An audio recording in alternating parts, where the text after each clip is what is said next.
ہم ویڈیو جو بناتے ہیں وہ آپ کو نیوز دنیا میں کیا ہو رہا ہے یہ نیوز دینے کے لیے ویڈیو نہیں، بلکہ ہم آپ کو قرآن اور اہل بیت کا علم پہنچانے کی کوشش کرتے ہیں۔ یہ ایک شیعہ عقیدے کا چینل ہے، یہاں پر ہم آپ کو نیوز سنوانے کے لیے نہیں بیٹھے، اور یہ کام کے لیے نیوز چینل باقاعدہ ہے۔ شیعہ عقائد کے بارے میں کیا کہتے ہیں ہم وہ آپ تک پہنچانے کی کوشش میں رہتے ہیں۔ تو ویڈیو کا آغاز کرتے ہیں۔ 8 شوال جو ہے جنت البقیع میں سیدہ پاک بی بی سلام اللہ علیہا کے روزوں کو گرا دیا گیا، اور دوسری طرف شیعہ جو ہے اس کے لیے ایرانی حکومت آواز نہیں بلند کر رہی۔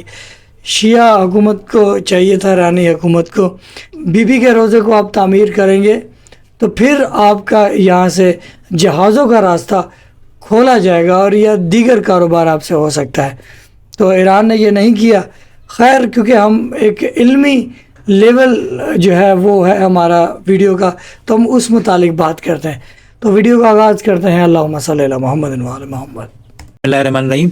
سبحان الذی اسریٰ بعبدہ لیلا من المسجد الحرام الی المسجد الاقصی۔ ٹھیک ہے، تو پہلے ہم آپ کے دوسرے سوال کا جواب دیتے ہیں۔ اس کے اندر لکھا ہے بارکنا حولہ، ٹھیک ہے، اور دوسری بات سرکار کی معراج ہوئی اور سارے مسلمان مانتے ہیں معراج ہوئی، ٹھیک ہے۔ اب معراج جو ہوئی تو وہ زمین سے آسمان کی طرف ہوئی یا مکہ سے ہوئی جیروسلم تک، جہاں بظاہر انہوں نے مسجد اقصی بنا رکھی ہے؟ تو ہر مسلمان یہ کہے گا کہ نہیں، پھر یہاں سے وہاں گئے اور وہاں سے اوپر گئے، مگر آیت میں تو یہی ہے کہ من المسجد الحرام الی المسجد الاقصی، اس کے آگے کا تو کوئی ذکر ہی نہیں ہے، آیت تو غلط ہو جائے گی۔ اور من سے الی تک ہی سفر ہوتا ہے، عربک میں من سے الی تک سفر ختم، قرآن کی اس آیت میں من سے الی تک سفر ختم۔ اگر مسجد حرام یہ ہے تو مسجد اقصی اگر وہ ہوتی تو پھر اس کا مطلب کہ آسمانوں کی طرف سرکار نہیں گئے، کعبہ قوسین و ادنا کی بات نہیں ہوئی جو دوسرے سورہ نجم میں اور دوسری جگہ پر جو ذکر ہوا ہے، تو پھر وہ سب باتیں ان کا کیا ہوگا؟ اسی لیے جب اہل بیت علیہ السلام سے پوچھا گیا تو سرکار نے کہا کہ یہ مسجد اقصی نہیں ہے، اس سے افضل تو مسجد کوفہ ہے، اور مسجد اقصی سے مراد آسمانوں میں، آسمانوں میں مسجد اقصی، یہاں پر نہیں ہے۔ تو یہ تو حدیثوں سے ثابت ہے، لیکن خاص طور سے خامنئی اور خمینی لابی اس لیے یہ باتیں کرتی ہے تاکہ یہ اپنا سیاسی ایجنڈا چلا سکیں۔ اگر ہم کہہ رہے ہیں کہ وہ بیت المقدس نہیں ہے تو 7ویں امام کی اس پہ یہ دلیل موجود ہے کہ ان کے سامنے جس عیسائی نے، مرد اور عورت نے آ کر کلمہ پڑھا اور قبول کیا، تو انہوں نے امام کے سامنے جو واقعہ بیان کیا، امام علیہ السلام نے اس کو رد نہیں کیا۔ اور اس زمانے میں امام کے چاہنے والوں میں ایک شخص تھا جو ہند میں رہتا تھا، اس کا نام تھا متمم ابن فیروز، جس پر مولا نے اتنا کرم کیا تھا کہ اس کو طی الارض کی طاقت تھی اس کے پاس، مطلب بغیر وقت گزرے ایک جگہ سے دوسری جگہ بغیر کسی سواری کے وہ پہنچ جاتا تھا اور واپس آ جاتا تھا۔ اور یہ لوگ اس سے ملنے گئے تھے تو وہاں پر اس نے بتایا کہ میں جو جاتا ہوں بیت المقدس وہ یہ نہیں ہے، یہ حزیرت المحاریب ہے، اور ان حزیرت المحاریب یعنی انبیاء کی محرابیں، محاریب محراب کی جمع ہے، یہ انبیاء کی محرابیں تھی، محاریب الانبیاء انہیں کہا جاتا تھا، یا حزیرت المحاریب ان کا پرماننٹ نام تھا۔ اس نام کو حضرت عیسیٰ سے لے کر محمد مصطفیٰ صلی اللہ علیہ وآلہ وسلم کے درمیان جو 500 ساڑھے 500 سال کا گیپ تھا، دور فترت کہتے ہیں جسے، اس دوران مشرکوں نے اور شیاطین نے اس کا نام بدلا، کیونکہ وہ جانتے تھے کہ صراط مستقیم کون ہے؟ آل محمد، ان کے گھر جو ہیں، ان کے بیوت جو ہیں، ان کا بیت وہ بیت مقدس ہے۔ تو مولا علیہ الصلوۃ والسلام کا قول، فعل اور تقریر یہ سند ہوتی ہے۔ تو امام موسیٰ کاظم علیہ الصلوۃ والسلام کے دور کی یہ سند موجود ہے، اور اگر ایسا ہوتا تو تاکید ہوتی کہ وہاں جاؤ زیارت کے لیے، اور اگر ایسا ہوتا اس کی امپورٹنس ہوتی، اور خاص طور سے یہ لوگ جو تحریک چلا رہے تھے کہ ہمیں آزاد کرانا ہے، آزاد کرانا ہے، آزاد کرانا ہے، سارا جھگڑا تو اس بات کا ہے نا بھائی، دنیا میں جتنی مسجدیں آپ کے حیدرآباد میں ہوں، ممبئی میں ہوں، یو کے میں ہوں، کہیں بھی ہوں، ہے تو سب اللہ کا گھر۔ تو اب وہ بنا دیا، چلیں اللہ کا گھر مان بھی لیں، تب بھی اس کو آزاد کرانے کا حکم کس نے دیا بھائی؟ بیت مقدس کس امام نے دیا؟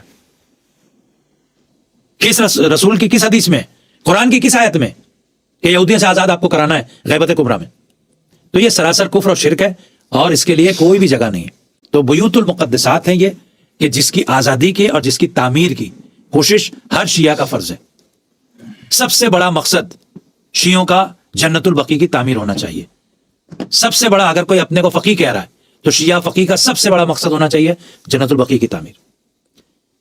اگر کوئی اپنے کو عالم کہہ رہا ہے تو اس کا سب سے بڑا مقصد ہونا چاہیے جنت البقیع کی تعمیر.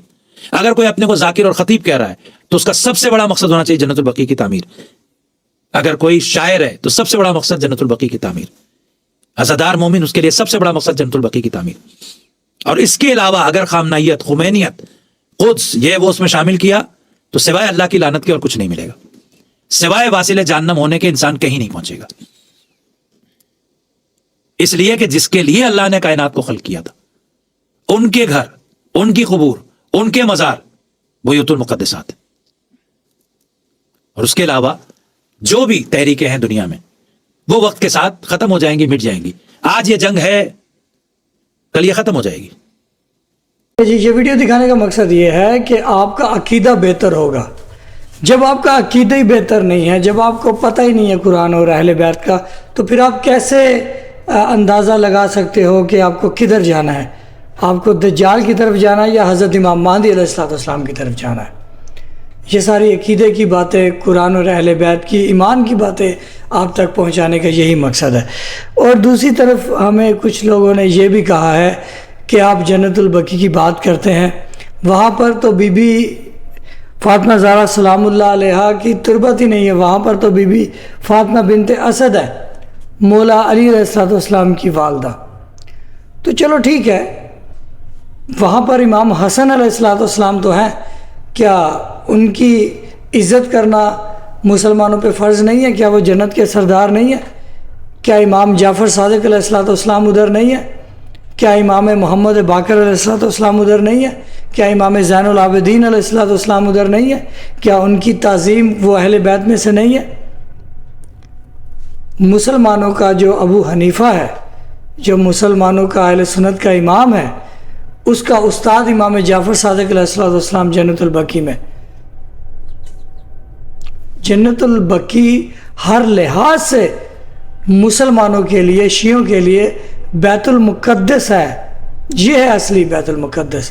اس لیے یہ ویڈیو دکھانے کا ہمارا بار بار مقصد ہے کہ آپ تک صحیح عقیدہ پہنچ جائے.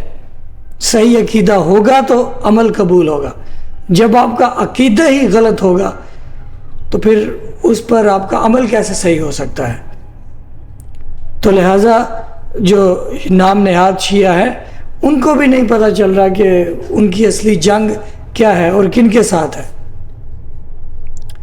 لہٰذا اگر آپ قرآن اور اہل بیت کو مانتے ہیں تو قرآن اور اہل بیت کی عزت جو ہے وہ پہلے ہے.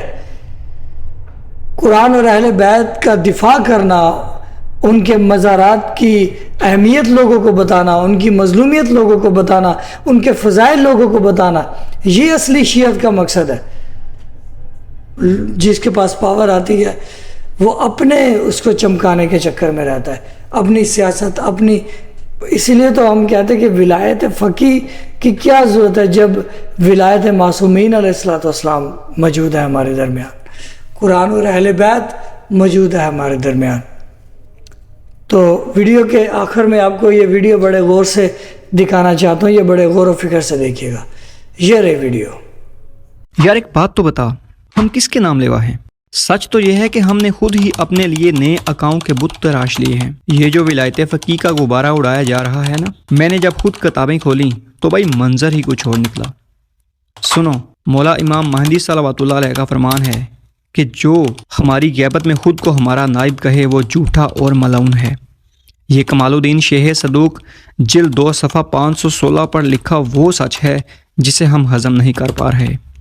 اب تم خود دیکھو، ایک طرف امام صلوات اللہ علیہ کا ملعون کہنا اور دوسری طرف ان کا خود کو نائب امام کلیم کرنا. کتنا بڑا بلنڈر ہے نا یار. سوچ بھائی کہ کتنا بڑا دھوکہ ہو رہا ہے یہاں. اور آگے سن، مولا امام باقر صلوات اللہ علیہ کا فرمان ہے کہ جو ہمارے بغیر لوگوں پر حکومت کرے وہ طاغوت کی پوجا کروا رہا ہے. الکافی جلد 1 صفحہ 183. یار طاغوت جس سے بچنے کا حکم اللہ کا پاک کلام دے رہا ہے اور ہم اسی کے نظام میں اپنی نجات ڈھونڈ رہے ہیں. ہم کہاں جا رہے ہیں بھائی؟ اب ذرا یہ بھی دیکھو، مولا امام صادق صلوات اللہ علیہ نے تو صاف منع کر دیا تھا کہ ہمارے شیعہ کسی حاکم کی طرف نہ جائیں جب تک ہم ظاہر نہ ہوں۔ الکافی جلد 7 صفحہ 412 حدیث نمبر 5۔ یعنی میرے مولا صلوات اللہ علیہ پولیٹیکل پاور سے تو روک رہے ہیں اور یہ لوگ مذہب کا لبادہ اوڑھ کر اقتدار کے مزے لوٹ رہے ہیں۔ کیا کمال کی اڈاسٹی ہے ویسے۔